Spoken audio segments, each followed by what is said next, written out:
თბილისის მერიამ აფხაზეთის სულიერებისა და კულტურის ცენტრს თოფურიას ნომერ 10-ში ახალი საოფისე ფართი გადასცა. მოვლენის აღსანიშნავად ცენტრის ხელმძღვანელის სვეტლანა ქეცბას ინიციატივით ღონისძიება ჩატარდა.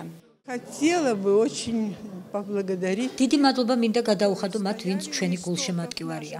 განსაკუთრებით კი მინდა აღვნიშნო პატრიარქის ღვაწლი.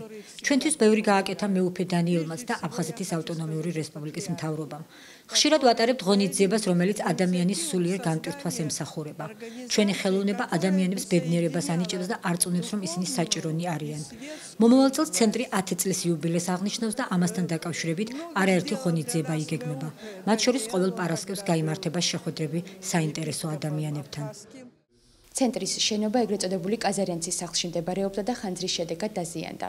როგორც სულიერებისა და კულტურის ცენტრის წარმომადგენლებმა განაცხადეს, ახალი ფართი მათ მეც სტიმულს მისცემს და სამომავლოდ არაერთი მასშტაბური ღონისძიებების ჩატარება იგეგმება.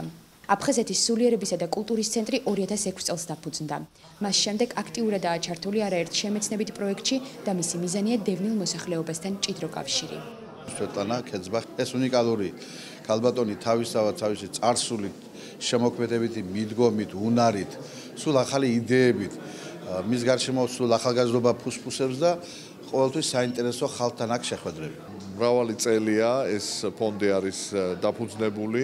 ეს არის ერთობლივი პროექტი საქართველოს მართლმადიდებელი ეკლესიისა და აფხაზეთის მთავრობისა. იგი დაეფუძნა კონსტიტუციურ შეთანხმებას, რომელიც ვარაუდობს სწორედ ეკლესიასა და სახელმწიფოს შორის ერთობლივი პროექტების განხორციელებას. ეს არის სიმბოლო იმ კავშირისა, იმ უწყვეტობისა, რომელიც მიუხედავად ყველაფრისა არსებობს და რომელიც აუცილებლად აღდგება და აი ამ ცენტრის ყველა ღონისძიება არის მიძღვნილი ქართველთა და აფხაზთა ერთობის როგორც წარსულში მათ საჩვენებლად იმ დიდი ისტორიის, ასევე მომავლის